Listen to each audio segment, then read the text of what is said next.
Halo teman-teman trader dan investor, selamat datang di cuan-cuan saham di Asa Teknikal dan Bandar Muluk Harian. Seperti biasa, hari ini hari Rabu 2 November 2022. Hari yang cukup menarik untuk IHSG, walaupun terlihat melemah ya, cuman kelihatan banget semakin kerasa rotasinya. Dan seperti biasa, nanti kita akan menganalisa IHSG dan juga beberapa saham pilihan yang menarik-menarik. Sebelumnya, buat teman-teman yang mau kasih tips, support, atau donasi untuk cuan-cuan saham, bisa aja tinggal klik link sosial base deskripsi. Nah, teman-teman bisa kasih tips, support, atau donasi untuk cuan-cuan saham, dan juga pesan pribadi untuk saya. Terus buat teman-teman yang pertanyaan ketika atau saran, silahkan sampaikan aja. Bisa via DM Instagram atau komen YouTube, dan insya Allah setiap pertanyaan teman-teman mesti akan saya jawab kalau saya sudah ada waktu. Lalu juga jangan lupa support terus cuan-cuan saham dengan cara like, comment, share, dan subscribe. Karena support teman-teman itu gratis, tinggal klik-klik aja, tapi itu sangat berarti buat konten kreator di ini. Jangan lupa juga nyalakan notifikasinya karena ada konten setiap hari dari cuan-cuan saham, Senin sampai Jumat analisa harian, Sabtu dan Minggu konten spesial. Langsung aja kita akan masuk ke transaksi. Seperti biasa, hari transaksinya juga 13,689 triliun. Cukup ramai, terlihat mau closing di bawah 7.000, terlihat mau candle solid. Tapi waktu menuju closing ditarik pakai goto ya tadi sepertinya. Dan kalau kita lihat pergerakan asing hari ini net sell dengan jumlah yang cukup besar 366,72 miliar. Cuma itu dominan di pasar nego, tumben. Di pasar regulernya net sell 48 miliar. Sedangkan di pasar nego net sell juga 317 miliar. Kalau kita lihat hari ini juga mix ya untuk dari beberapa bursa, ada yang melemah, ada yang menguat. Dan kalau nggak salah malam ini ada FOMC meeting, pengumuman dari bank sentralnya US ya untuk suku bunga, dan jelas itu bakal jadi katalis global. Semua pasti kena dampaknya. Dan langsung aja kita akan masuk ke beberapa saham pilihan. Kita masuk ke yang dibeli asing dulu. Ada Goto, tumben-tumbenan 75 miliar. Lalu BBRI 57,9 miliar, MDK 48,9 miliar, SMGR 45 miliar, IJBB 36,7 miliar, PTBA 29,9 miliar, KLBF 28,9 miliar, MTEK 24,7 miliar, Akra 18,4 miliar, Alfamart 27,3 miliar, Philips 17,0 miliar, BBCA 16 miliar, Excel 12,3 miliar, Pegas 6,3 miliar, PNBN 5,7 miliar, Wins 5,7 miliar, BBB 5,2 miliar, MAPI 2,3 miliar, dan INDF 2,1 miliar. Kita masuk ke saham-saham yang jualan asing. Ada Telkom 250,9 miliar. Gede banget ini Telkom. Turun 4% juga. Bank Mandiri 106,2 miliar, Astra 89,2 miliar, ITMG 36,9 miliar, Unilever 36 miliar, Hitachi Tracker 31,5 miliar, Adaro 24,9 miliar, BBRI 16,5 miliar, Enak 15,1 miliar, Mika 10,4 miliar, PTPS 6,9 miliar, Cepin 6,9 miliar, Bukalapak 5,9 miliar, BNPR 5,4 miliar, Inco 4,7 miliar, Medco 2,9 miliar, dan Arto 1,7 miliar. Langsung saja kita akan masuk ke analisa teknikalnya IHSG yang hari ini terlihat dia sudah uji support. Kemarin sudah saya wanti di konten kemarin ya, besar potensinya hari ini IHSG uji support itu di area 7010 sampai 6982. Dan kalau kita lihat closingnya masih bagus. Dia menunjukkan kalau closing masih di atas support ya, dan juga ada reject di area support. So masih cukup menarik untuk IHSG ini, dan bahkan view dari inverted head and shoulder masih bisa hit juga, dimana ini shoulder kiri, lalu ini headnya, dan ini adalah calon shoulder kanan untuk menuju 7.300 rupiah seperti itu. Cuman ya itu aja, batasi resiko area 6982. Kelihatan low hari ini ya. Kalau mau aman mungkin tunggu besok atau lusa. Kenapa? Karena tunggu satu candle lagi. Apakah IHSG lower low atau enggak? Kalau misalkan besok lower low lagi, ya artinya belum selesai retracement ya. Tapi kalau IHSG tidak membuat low baru, which is tidak jebol 6976, nah itu ada potensi ini adalah membentuk shoulder kanan. Ini ya, shoulder kiri, lalu ini headnya, dan ini calon shoulder kanan yang bakalan terbentuk seperti itu. Jadi mungkin bisa lihat candle besok. Kalau misalkan besok doji, hammer, engulfing, yang penting tidak membuat low baru, bakal menarik buat IHSG. Tapi kalau misalkan masih lower low, ya artinya dia akan melanjutkan retrace dan sampai 6.900 pun juga masih oke sebenarnya. Yang jelek adalah kalau IHSG jebol 6750 untuk pada structure besarnya. Cuma untuk structure kecil saat ini adalah sedang posisi retracement, dan tinggal kita lihat kira-kira bottomnya di mana. Untuk support saat ini masih bisa gunakan 7010, 7000 dan 6980 sebagai support. Sedangkan untuk resisten masih gunakan 7100 sampai 7130. Di mana itu Fibonacci 0,618 juga. Kalau sampai break yang 7130, market bakalan sangat cakep dan ada potensi ke 7300 lagi di sekitar all time high ke area sideways-nya. Cuman di structure besar lebih bagus karena kalau dia ke atas ya, ini artinya dia ada higher low dan itu bakal cakep buat IHSG. Yang jelas sama, batasi resiko aja dan gunakan area krusial tadi. Kalau kita lihat memang pergerakannya belum signifikan ya, walaupun kalau kita lihat saham-sahamnya ada yang ARB, ada yang ARA, pergerakannya signifikan, tapi market sedang dalam konsolidasi. Biasanya di masa-masa kayak gini yang jalan third liner, second linernya koreksi, blue chipnya koreksi, nanti tinggal rotasinya, dilihat akumulasinya dan lain sebagainya, seperti itu. Yang jelas batasi resiko dan gunakan area-area tadi. Besok penentuan harusnya untuk IHSG ini. Ya, itulah untuk IHSG. Langsung kita masuk beberapa saham pilihan. Kita mulai dari yang dijualin asing dulu aja. Saya pengen coba cek dari Telkom. Kok turunnya lumayan hari ini. Asingnya net sell, turunnya 4%, tambah dengan volumenya gede. Dan ya, hari ini Telkom turun 4,52% dengan candle yang sangat solid dan volume yang sangat besar. Ya, terakhir ini Telkom saham uptrend. Cuman kalau kita lihat juga dia trennya sudah melemah ya. Nih, di sini kan ada sebuah uptrend channel. Cuman kalau kita lihat slope-nya, kemiringannya mulai melemah. Nih, bahkan saat ini Telkom sudah ada yang namanya lower high, low, lower high. Dan kalau Telkom sampai jebol 3850, uptrendnya selesai untuk yang ini. Seperti itu.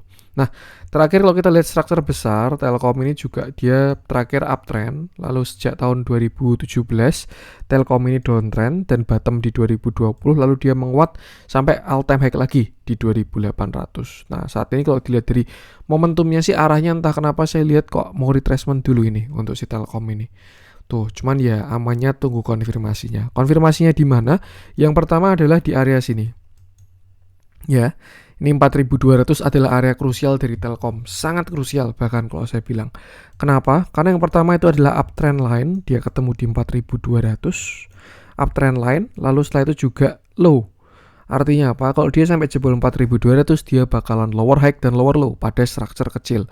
Untuk structure yang lebih besar, kalau dia mau lower low, dia harus jebol 3850. Cuman kalau dia sampai jebol 4200, uptrendnya sudah patah dan itu indikasi yang kurang enak. Seperti itu. Jadi bisa perhatikan area-area krusial tadi 4200 sebagai support terdekat dan amannya kalau di saham seperti Telkom ini pakai closingan aja. Harusnya tidak terhindar dari ARB kok, tidak masalah pakai closingan. Kalau jebol 4200, next area support adalah Rp4.000 sampai 3850. Itu support selanjutnya. Dan kalau sampai jebol yang 3850, Telkom bakal mulai fase downtrend atau melanjutkan penurunannya seperti itu. Nasib jelek karena dia same high di sini ya. Di sini dia same high, ada potensi Telkom ini sedang ranging pada structure besarnya. Nih. Ya, kalau dia same high, kemarin kan same high, kalau dia sampai jebol 3850, worst case skenario bahkan dia bisa turun sampai 2600. Worst case skenario ya. Cuman sebelum ke sana pasti bakalan ada support-support lain. Nah, kayak ini. Tuh, 236, 382, 0,5 di 3500 baru 3250 seperti itu. Yang jelas amannya ya kalau menurut saya bentukan kayak gini, candle solid, asing keluar, volume besar, lebih baik wait and see dulu dan jaga TS aja. Kalau dia jebol 4200, yang average-nya jelek bisa mulai TS. Kalau dia jebol yang 3850, yang average-nya bagus juga bisa mulai TS. Saya rasa seperti itu. Tuh, jadi perhatikan area-area krusial tadi. Nah, kalau dia jebol dari 3850 bisa ke support-support tadi. Dan worst case, nggak worst case gitu. Antam bisa jadi saham sideways sampai turun ke 2500. Seperti itu. Cuman ya, kita tunggu konfirmasinya dan jangan lupa batasi resiko. Dilihat dalamnya, candle jelek, volume jelek, dan ya, dikonfirmasi juga dengan distribusi. Asingnya keluar, sellernya cuma 8, bayarnya 71. Kalau saya bilang ini RX adalah kawannya Bandar ya. Nih kalau kita, Mas ini kan ada RX yang ngambil temenin PD, YPE, POD, GR ini ya. Kalau kita lihat dari PD ke bawah, ini saya rasa adalah retail-retailnya Telkom. Cuman kalau kita lihat si RX, saya rasa RX ini juga Bandar affiliated lah. Tuh, karena salah satu tugas Bandar itu ada provide liquidity ya. Anggap si ZP sama BK ini baru keluar. Kalau misalkan nggak ada yang tahan di bid, full retailan doang, wah ya itu ya bakalan ambrol ARB, Telkom, dan bahkan LQ45 itu kan juga syaratnya kan harus liquid ya. Jadi ya memang ya kira-kira seperti ini mekanismenya. Cuman kalau saya lihat sudah mulai ada fase distribusi dari si Telkom. Walaupun kalau kita track ke belakang masih belum signifikan sama sekali. Cuman ya itulah ikutin TA-nya aja. Karena kita nggak tahu juga ya time frame-nya bandar ini mau gimana. Memang kelihatan kalau distribusinya nggak keluar, bisa aja ini fase markdown dan lain sebagainya. Cuman kalau dibawa turun ke 2.500 atau 3.000 dulu kan bisa juga. PR-nya tinggal kita siap nggak ngikutin time frame bandar. Kalau misalkan nggak, ya lebih baik ikutin technical analysisnya aja. Ketika entry, ketika exit seperti itu. Dan ya jangan lupa batasi resiko, gunakan area-area tadi. Itu untuk Telkom. Lanjut coba kita cek si Astra udah kita bahas ya. Adaro kemarin juga sudah, BBNI sudah, BTPS sudah juga. Tapi harusnya ada revisi ini BTPS. Kita bahas dulu deh BTPS deh.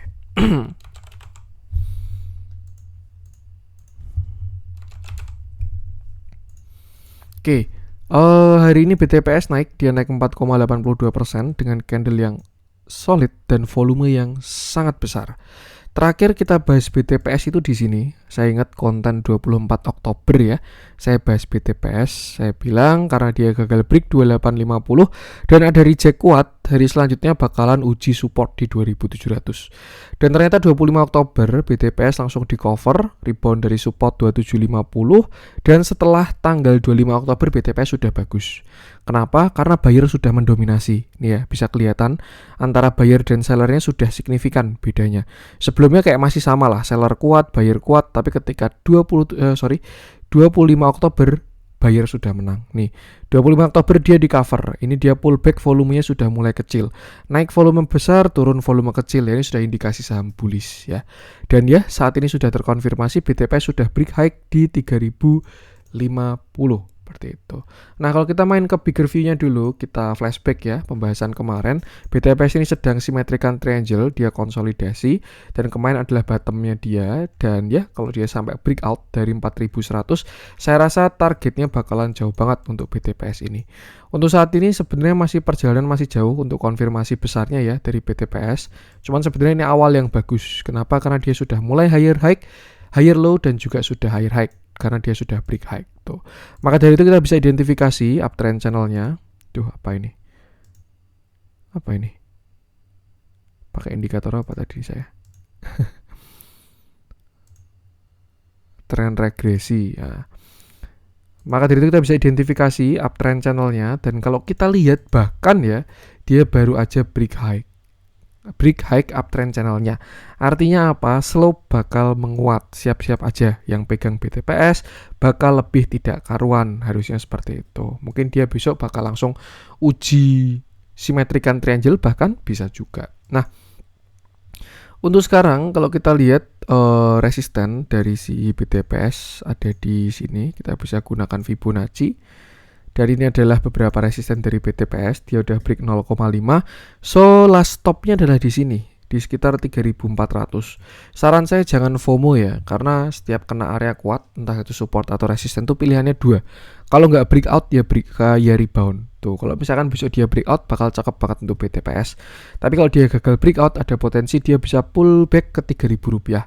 Kalau dilihat dari analisa volumenya di mana buyer ini kuat, saya spek ada potensi besok bisa breakout 3400 dan itu awal yang bagus karena dia bakal break dari symmetrical triangle-nya. Targetnya tinggi banget untuk symmetrical triangle-nya. Bisa seperti ini atau nanti pakai Fibonacci tinggal diupdate pun juga bisa juga. 8.800 target dari si BTPS kalau breakout dari symmetrical triangle-nya seperti itu. Nah, untuk support sekarang masih cukup jauh ya di 3.000 rupiah sampai 3.100 itu support saat ini terdekat. Dan ya besok masih baru mau uji resist. Amannya jangan kejar atas atau tunggu dia konsolidasi, misalkan ada reject. Tapi kalau breakout ya tinggal cari setup yang bagus seperti itu. Dilihat dalamnya, price action bagus, volume bagus, auto akumulasinya juga bagus dari beberapa hari ke belakang. Dan ya sudah cakep kalau menurut saya BTPS ini, kalau punya barang bawah sudah aman holdnya seperti itu. Jadi ya sama, selalu batasi resiko aja. Untuk BTPS, lanjut coba kita cek si INKP udah breakout sepertinya. Kalau teman-teman cari view INKP bisa cek video beberapa waktu lalu aja. Saya pengen coba bahas GoTo ya.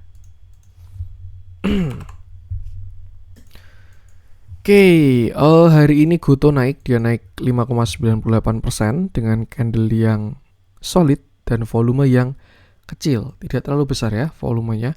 Dan kalau saya rasa ya GoTo mulai rame saat ini, apalagi dia juga banyak mau ada corporate action, kalau nggak salah locknya investor lama itu mau dibuka ya dari si GoTo ini. Jadi ya ada potensi seller bisa muncul. Cuman kalau memang kita lihat dari angkanya, harganya, GoTo ini sedang low risk sekali. Selama dia nggak jebol 181 ya, GoTo tidak jelek. Tapi kalau dia sampai jebol 181, targetnya adalah 132 sampai 108 rupiah. Tapi kalau nggak jebol 181, bahkan ada view bagus, GoTo berpotensi untuk membuat yang namanya double bottom. Bottom 1 dan bottom 2. Seperti itu. Nah, untuk saat ini GoTo baru naik dan volumenya masih 50-50 kalau saya lihat ya, volume kayak gini. Walaupun di sini ada rebound kuat 25 Oktober, cuman di 26 Oktober juga ada sell on strength kuat. Lalu hari ini dia baru rebound lagi, tapi volumenya masih kecil. Amannya sih sebenarnya tunggu konfirmasi aja. Sekalian tunggu dia breakout atau gimana lah, itu terserah. Tapi kalau bentuknya kayak gini lebih baik tunggu breakout sekalian. Kalau kita identifikasi trend channelnya, ini ada banyak downtrend channel karena memang GoTo sedang downtrend saat ini ya, dan ya belum ada yang di break dari si GoTo. Tuh, untuk yang paling bawah sepertinya lebih relevan kita tarik dari sini swing low-nya, dan kalau kita lihat memang belum breakout juga. Jadi ya ini masih saham downtrend. Tuh, tapi kalau bigger structure, selama tidak jebol 181, GoTo adalah saham sideways. Kenapa? Karena dia same low. Tuh, tinggal nanti dia same high atau enggak. Kalau misalkan dia same high, ya valid GoTo saham sideways. Tapi kalau dia lower high, ya dia berarti bakal menjadi saham downtrend seperti itu. Amannya gimana mas kalau mau entry GoTo? Kalau misalkan mau entry, lebih baik entry waktu pullback. Misalkan besok dikasih breakout, lalu dia melemah sekali lagi, retest, nah baru entry ketika di dekat 181. Dan stop loss ketika GoTo jebol 181 rupiah. Selama nggak jebol 181 harusnya GoTo oke, tapi kalau dia jebol 181 kurang bagus, karena dia lower low dan targetnya pun juga bakalan lumayan. Dilihat dalamnya, hari ini terjadi big akumulasi, tumben-tumbenan, nih akumulasinya. Kalau kita lihat PD-nya ini bukan PD retail, PD underwriter sepertinya ya, dia provide liquidity karena ada yang mau beli, dia kasih barang, baru yang ini barang-barang retail. Jadi ya kelihatan ada akumulasi hari ini. Cuman ya lebih ke ZP ini yang borong seperti itu. Masih sama, selama nggak jebol 181 harusnya oke, tapi kalau jebol 181 lebih baik batasi resiko. Belum ada konfirmasi sama sekali, jadi GoTo masih spekulatif buy di support. Tuh, tinggal batasi resiko aja. Itu untuk GoTo. Lanjut coba kita cek, kita cari yang menarik. MTech sudah kita bahas, masih belum dikasih breakout, cuman so far closingnya sudah cakep, ada potensi break saya rasa. Kita coba cek si PNBN deh, kita bahas. Kemarin PNLF mulu yang muncul di losers ya. Hari ini kita bahas PNBN ya, yang kebetulan muncul di net foreign buy dan juga sudah rebound naik 5%. Oke. Hari ini PNBN naik 4,91% dengan candle yang solid dan volume yang ada ya. Kalau kita lihat terlihat mengecil volumenya, cuman adalah ini volumenya seperti itu. Terakhir PNBN ini juga saham saham bottom. Waktu itu rame di bawah, di sini rame, di sini juga, dan sekarang dia sudah tinggi banget. Sebenarnya kalau dilihat dari chartnya ya, saya sudah kurang suka ini dari PNBN. Kenapa? Karena kalau kita lihat ada potensi ini sudah fase tektok lah, sudah bukan hold panjang lagi. Ini ya, udah kurang enak chartnya, dan ya pasti ada divergent, bearish divergent, dan sudah kelihatan seperti itu. Nah, untuk view sekarang worst case scenario dia membentuk sebuah rising wedge, ini ya, disertai dengan bearish divergent, dan ya worst case scenario dia bisa ke target wedge-nya dimulai yaitu 1570. Itu worst case scenario. Bahkan lebih jelek lagi kalau dia jebol dari 1570 seperti itu. Cuman sebelum ke 1570 jelas banyak support resisten ya dari PNBN, kayak yang baru dipantulin hari ini di area sekitar 2250. Itu kan ada support yang sebelumnya dia breakout di sana nih ya. ascending, breakout, false break, baru akhirnya menguat, naik dan rebound lagi di area tersebut. Cuman kalau dilihat dari saat ini ya, PNBN view-nya sudah kurang enak. Entah sih, keputusan jual beli tetap kembali ke teman-teman masing-masing. Cuman saya rasa ya, kalau misalkan ada kenaikan lebih baik cicil untuk exit dulu aja. Karena sudah bukan entry yang bagus, kalau average-nya jelek ya. Tapi kalau average-nya bagus sih, trailing stop-nya nyantai. Karena worst case scenario kalau view ini hit rising wedge, ya dia bisa ke minimal 1560. Tuh lumayan kan turunnya dari 2300 bisa sampai ini 38%. Tuh, jadi ini adalah breakdown, pullback, lalu dia bakal mulai fase downtrend-nya. Seperti itu. Jadi ya, batasi resiko aja. Untuk support yang cukup kuat di sini, teman-teman kalau mau spekulatif buy di 2000 aja. Ini cukup kuat supportnya. 2000 ya. Tuh, tapi kalau jebol 2000 ya last stop di 1500. Di tengah-tengahnya ada support kecil-kecil banyak juga sih, 1700 juga. Kalau kita tarik Fibonacci dari low-nya di sini 1520 sampai high-nya di 2790. Ini adalah beberapa support dari PNBN. 0,382 di 2200, 2050, 1900, 1730 baru 1520. Tuh, tinggal perhatikan aja area-area ini. Dan ini juga sudah menjawab kenapa PNBN hari ini mantul, karena dia kena 0,382. Cuman buy price action sudah kurang oke kalau menurut saya. Tuh ya, tapi ya kembali ke teman-teman sendiri. Yang penting sama, selalu batasi resiko aja. Dilihat dalamnya hari ini netral, tidak ada akumulasi maupun distribusi. Kalau kita track ke belakang juga masih bagus, cuman sudah kelihatan markupnya juga ya PNBN ini, sama kayak panin-paninan yang lain. Tarikan pertama disertai akumulasi, tapi tarikan kedua ini nggak ada akumulasi. Ya, jadi ya kelihatan sudah di markup, tinggal distribusi doang lalu exit. Tuh, jadi ya batasi resiko aja. Itu untuk PNBN. Lanjut coba kita cek, kita masuk ke yang merah-merah. Oh, ESA cukup menarik itu. Kita masuk losers hari ini, kita coba cek PNBN kok beda ya. PNLF masih merah ternyata. Saya pengen coba cek. Belum ada yang menarik di merah-merah. Kayak Bumi BRMS juga pergerakannya masih kecil, 1% doang. Biasanya view-nya belum signifikan ya. Telkom tadi udah kita bahas. Kita masuk ke yang hijau-hijau aja deh. Kita coba cek si BTPS udah, BRPT udah, Akra juga udah, MTEK juga udah. Kita coba cek Gusko aja deh. Ini kalau kita lihat flow itu mulai masuk ke CPO. CPO mulai dapat flow ya, karena kalau nggak salah juga harga komoditasnya naik untuk CPO. Cuman ya ini lebih ke sahamnya salah satu kita bahas. Oke. Hari ini Gusko naik, dia naik 7%, 6,96. Sorry. Nanti demo lagi saya. Gusko naik 15,79% dengan candle yang solid dan volume yang bagus juga. Terakhir Gusko ini dia koreksi dari puncaknya 238 sampai kemarin bottom di Rp100. Kalau kita lihat chart patternnya, ada potensi Gusko sedang membentuk yang namanya falling wedge. Tuh, setelah kemarin dia retracement. Nah, kalau kita lihat dari candle dan volume hari ini, saya rasa Gusko sudah valid. Dia sudah breakout dari downtrend channelnya, downtrend line. Tuh, dan tinggal PR-nya sekarang dia bisa naik setinggi apa. Nah, kalau kita cari target ke atas, kita bisa tarik Fibonacci untuk mencari target atasnya dari 240 sampai Rp106. Nah, dan kalau kita lihat juga Gusko sudah ada konfirmasi karena dia juga sudah higher low dan higher high lalu breakout Fibonacci 0,236. Maka dari itu ini adalah target-target dari Gusko, yaitu di 145, 160 dan juga 176 berdasarkan Fibonacci-nya. Seperti itu. Untuk support masih agak jauh di 123, dan kalau dari chart pattern mungkin bisa inverted head and shoulder. Shoulder kiri, head, shoulder kanan. Cuman yang jelas dia sudah ada higher low dan juga sudah ada higher high. Seperti itu. Kalau mau entry buy on weakness itu masih di sini sekitar 124 ya. Dari 129 sampai 124 kalau teman-teman pengen entry dari Gusko dengan stop loss di bawah 113 untuk setup saat ini. Sedangkan resisten bisa gunakan Fibonacci ini 145, 160 baru 176. Kalau dilihat saya rasa sudah bagus, bisa jadikan watchlist Gusko ini kalau buat day trade maupun scalping dan lain sebagainya. Tuh, tinggal ya cari entry yang cakep aja. Siapa tahu besok dikasih konsol, bisa pantau mulai masukin ke watchlist.